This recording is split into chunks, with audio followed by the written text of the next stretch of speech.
நண்பர்களுக்கு வணக்கம். அனைவரும் நலமாக இருப்பீர்கள். திருநெல்வேலி ஜோதிடர் எஸ் மணியன் பேசுகின்றேன்.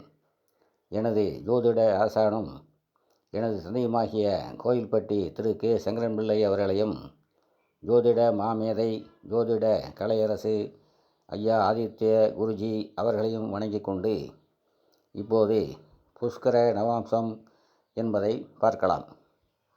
ஜோதிட மூல நூல்களில் ஆங்காங்கே கோடிட்டு காட்டப்பட்டிருக்கும் இந்த புஷ்கர நவாம்சம் என்பது ஒரு கிரகம் ராசியில் எந்த நிலையில் இருந்தாலும் நவாம்சத்தில் சுவர்களின் வீடுகளில் இருப்பதை குறிக்கிறது. அதே நேரத்தில் சுப வீடுகள் எனப்படும் ரிஷபம், மிதுனம், கடகம், கன்னி, துலாம், தனுசு, மீனம் ஆகிய குரு, சுக்கிர, புதன், வளர்பிறை சந்திரனின் வீடுகளில் அமரும் அத்தனை கிரகங்களும் புஷ்கர நவாம்சத்தில் இருப்பவை என்று சொல்லப்படவில்லை. மேற்கண்ட சுவர்களின் வீடுகளில் அமரும் கிரகங்கள் ஒரு குறிப்பிட்ட நட்சத்திர பாதத்தில் இருப்பது மட்டுமே புஷ்கர நவாம்சம் எனப்படுகிறது. 15ஆம் நூற்றாண்டில் எழுதப்பட்ட ஜாதக பாரிஜாதம் எனும் சிறப்பு வாய்ந்த நூல் புஷ்கர நவாம்சம் பற்றி குறிப்பிடுகின்றது. வேறு சில நூல்களிலும் இது பற்றிய குறிப்புகள் உள்ளன. ராசி சக்கரத்தில் கீழ்காணும் நட்சத்திர பாதங்களில் கிரகங்கள் அமர்ந்திருப்பின் அது புஷ்கர நவாம்சத்தில் உள்ளதாக தனித்து அடையாளம் காட்டப்படுகிறது.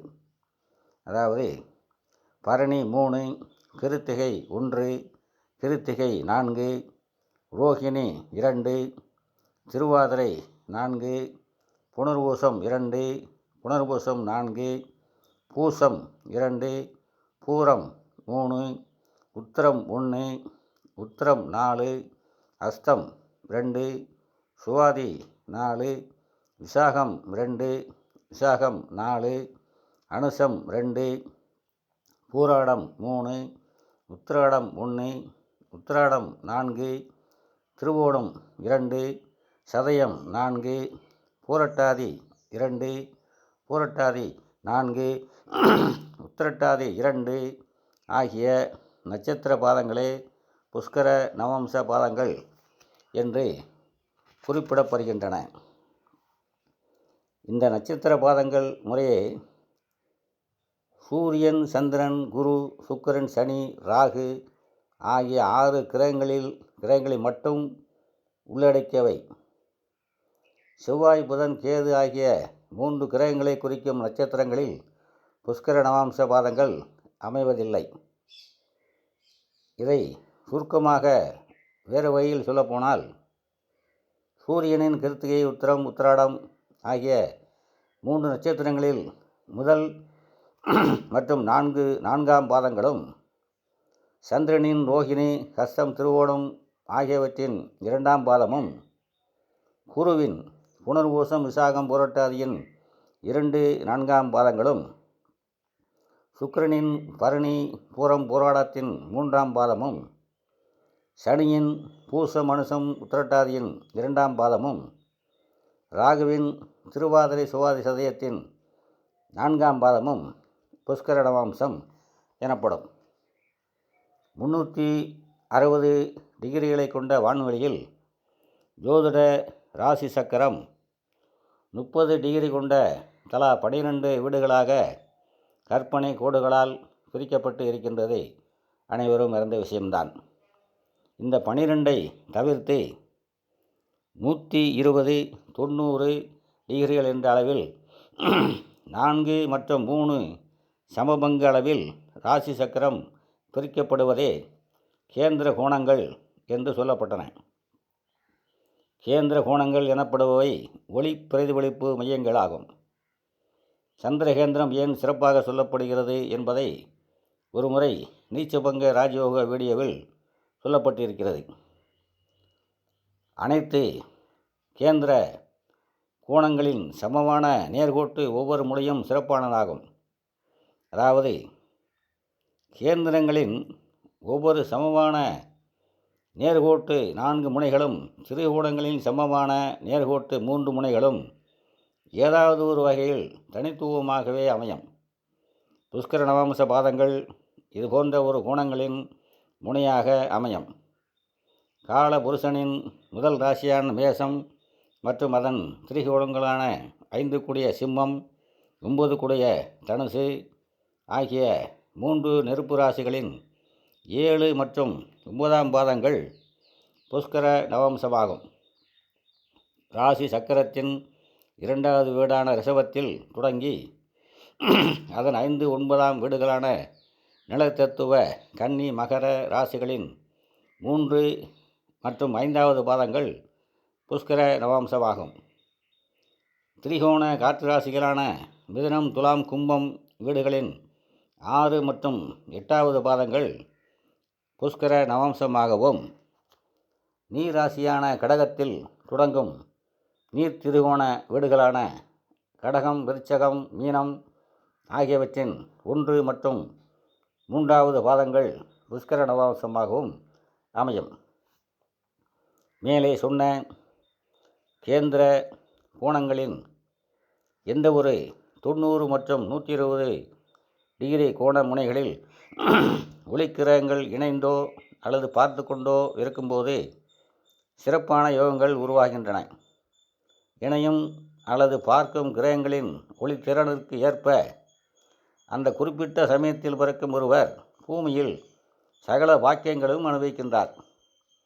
புஷ்கர நவாம்ச பாதம் என்பதும் இதுபோன்ற ஒரு கோண கேந்திர முனைகள்தான்.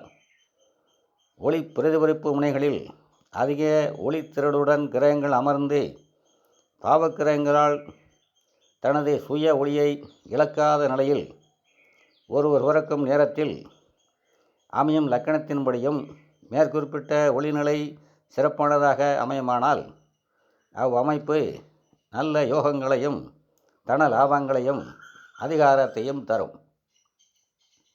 இதில் ஒரு குறிப்பிடத்தக்க அம்சம் என்னவெனில், அடிக்கடி வலியுறுத்தி சொல்லும் சுபத்துவ சூட்சுமோடு கோட்பாட்டில் புஷ்கர நவாம்சமும் அடங்கும். கிரகங்களின் தனித்தனி சுபத்துவ நிலைகளை ஏராளமான முறைகளில் ஆராய்ந்தே சுபத்துவ சூட்சுமோடு கோட்பாட்டினை ஐயா ஆதித்ய குருஜி அவர்கள் சொல்லியிருக்கின்றார்கள். நவாம்சத்தில் கிரகங்கள் சுபத்துவமாக இருக்க வேண்டும் என்பதும் அதில் ஒன்று. நவாம்சத்தில் கிரகங்கள் சுபமாக உள்ள அமைப்பே புஷ்கர நவாம்சம் எனப்படுகிறது. புஷ்கர நவாம்ச அமைப்பில் உள்ள அனைத்து கிரகங்களும் நவாம்சத்தில் சுப வீடுகளிலேயே அமையும். இங்கே கிரகங்களின் சேர்க்கை கணக்கில் எடுத்துக்கொள்ளப்படவில்லை. ராசி சக்கரத்தில் ஒரு கிரகம் உச்சம், ஆட்சி, நட்பு, பகை, நீசம் போன்ற இத்தகைய வலிமையில் இருந்தாலும் அது நவாம்சத்தில் சுபரின் வீடுகளில் அமரும்போதே வலிமையை பெறுகிறது என்பதன் அடிப்படையில்தான் புஷ்கர நவாம்சம் சொல்லப்பட்டிருக்கின்றது. ராசி கட்டத்தில் 6, 8, 12 போன்ற இடங்களில் கிரகங்கள் மறைந்தே இருந்தாலும் கூட நவாம்சத்தில் அவை சுப வீடுகளில் அமரும்போதே சுபத்துவம் அடைகின்றன. எனவே சுபத்துவத்தின் ஒரு பகுதிதான் புஷ்கர நவாம்சமாகும். இது தவிர்த்து புஷ்கர பாகை என வேறு சில இன்னும் துல்லிய அமைப்புகளும் கிரகங்களின் சுப வலிமையை கணக்கிட மூல நூல்களில் சொல்லப்பட்டிருக்கின்றன. புஷ்கர நவாம்சத்தில் இருக்கும் கிரகங்கள் அதனுடைய தசையில் மட்டுமே பலன் தரும். தசை வராவிட்டால் பலன் இல்லை. அதேபோல எத்தனை சிறப்பாக கூறப்பட்டாலும் புஷ்கர நவாம்சம் என்பது ஒரு துணை அமைப்பு தான். அதுவே ஒரு இறுதி நிலை அல்ல. புஷ்கர நவாம்சத்தில் இருந்தால் மட்டுமே கிரகங்கள் அத்தனை செல்வத்தையும் கொட்டி தீர்த்து விடாது என்பதை, அல்லது ஒருவனை அரசனாக்கியோ அல்லது மிக உயர்ந்த அந்தஸ்து வைத்தோ அழகு பார்த்து விடாது என்பதை தெரிந்து கொள்ள வேண்டும். புஷ்கர நவாம்சம் என்பது கிரகங்களின் சுபத்துவத்தில் ஒரு சிறிய பகுதி மட்டும்தான்.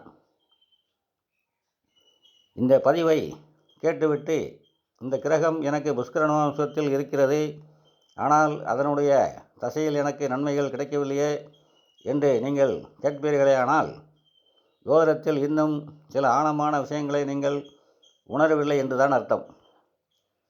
கிரகங்கள் யோகத்தை தரும் நிலையில் இருந்தாலும் அது யோகத்தை பெற்றுக்கொள்ளும் மற்றும் அனுபவிக்கும் அமைப்பில் லக்னாதிபதியும் லக்கணமும் வலுவான நிலையில் இருக்க வேண்டும்.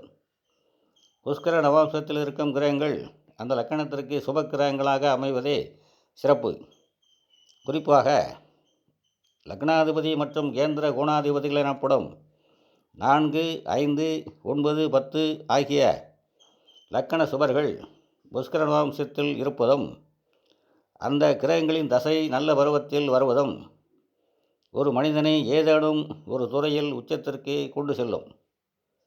அதிலும் குறிப்பாக சில நிலைகளில் பெருங்கேந்திரம் பெருங்கோணம் எனப்படும் 9, 10ஆம் அதிபதிகளான தர்ம கர்மாதிபதிகள் புஷ்கர நவாம்சத்தில் அமர்ந்து அவர்களது தசையும் அடுத்தடுத்து நடக்கும்போது அந்த கிரகங்களின் காரகத்துக்கேற்ப ஜாதகர் மிக உயரத்திற்கு செல்வார். ஆகவே ஒரு ஜாதகத்தில் லக்னாதிபதியும் லக்கணமும் அதனை அடுத்து மிக முக்கிய சுபர்களான 5, 9 குடையவர்கள் புஷ்கர பாதத்தில் அமைவதும், இறுதியாக 4, 10 குடையவர்கள் புஷ்கர பாதத்தில் அமைப்பில் இருப்பதுமே சிறப்பானதாகும்.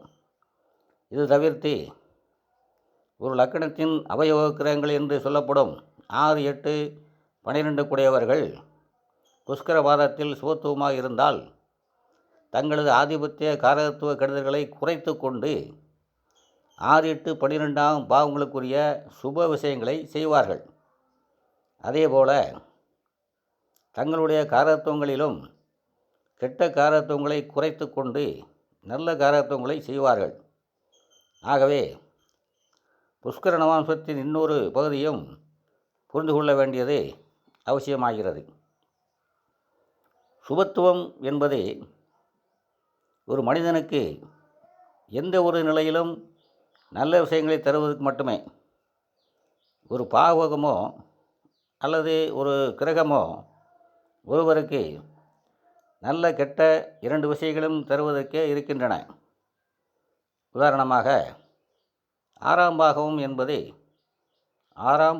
என்பது கடன், நோய், எதிரி போன்ற தீய பலன்களை கொடுத்தாலும் அதுவே ஒரு மனிதனை நல்ல வேலை அமைப்பில் அமர வைக்கும் பாவகமாகும்.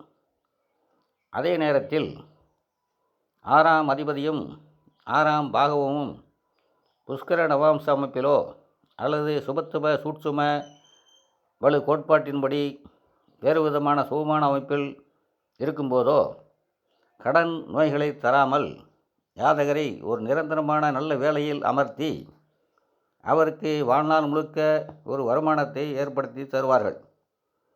ஆனால் ஒரு மனிதர் வாழ்நாள் முழுவதும் வேலையில் மட்டுமே தொடர்ந்து நீடித்து கொண்டிருந்தால் அவரால் ஒரு உச்சநிலைக்கு செல்லவே முடியாது. ஒரு மனிதன் வேலைக்கு செல்வது என்பது ஒரு குறிப்பிட்ட வட்டத்திற்குள் வளைய வருவது மட்டுமே. ஒரு குறிப்பிட்ட தொகை மட்டுமே அவருக்கு மாதந்தோறும் சம்பளமாக கிடைக்கும். அதற்குள் மட்டுமே அவர் தன்னையும் தனது குடும்பத்தாரையும் பார்த்து கொள்ள வேண்டும். ஆனால் அதே நபர் சொந்த தொழில் செய்தாரானில் அதிர்ஷ்டம் கை கொடுக்கும். அதே நபர் சொந்த தொழில் செய்தால் அதிர்ஷ்டம் கை கொடுக்கும் நிலையில் எத்தகைய உயரத்திற்கும் அவரால் செல்ல முடியும். அந்த தொழிலை அமைத்து கொடுப்பது 10ஆம் பாகவம் எனப்படும். 10ஆம் பாவம் என்று அழைக்கப்படும் தொழிற்சானம் அதன் அதிபதியுமான ஜீவனாதிபதியும் ஆகும். ஆகவே 6ஆம் பாகவம் சுகத்துவம் அடைந்திருந்தாலும் அந்த மனிதனை தனது கெட்ட பாவத்துக்குரிய ஒரு குறிப்பிட்ட வளையத்திற்குள் இருத்தி வைக்கக்கூடிய வேலையை மட்டுமே செய்யும் அந்த நிலையை மீறி அவனை வளர விடாது என்பதை அறிந்து கொள்ள வேண்டும். கர்ம கர்மாதிபதிகள் எனப்படும் 9, 10ஆம் பாவகாதிபதிகளும் 9 10ஆம் பாவங்களும் புஷ்கர நவாம்சம் உள்ளிட்ட சில நிலைகளில் சூத்துவமாக இருக்கும்போதும் வானமே இல்லை என்கிற அமைப்பில் ஒருவரை மிக உயர்நிலைக்கு கொண்டு செல்லும் என்பதில் ஐயமில்லை. இத்துடன் இப்பதிவை நிறைவு செய்கின்றேன். மீண்டும் அடுத்த பதிவை சந்திப்போம். அனைவரும் நலமாக இருப்பீர்கள். வாழ்க வளமுடன்.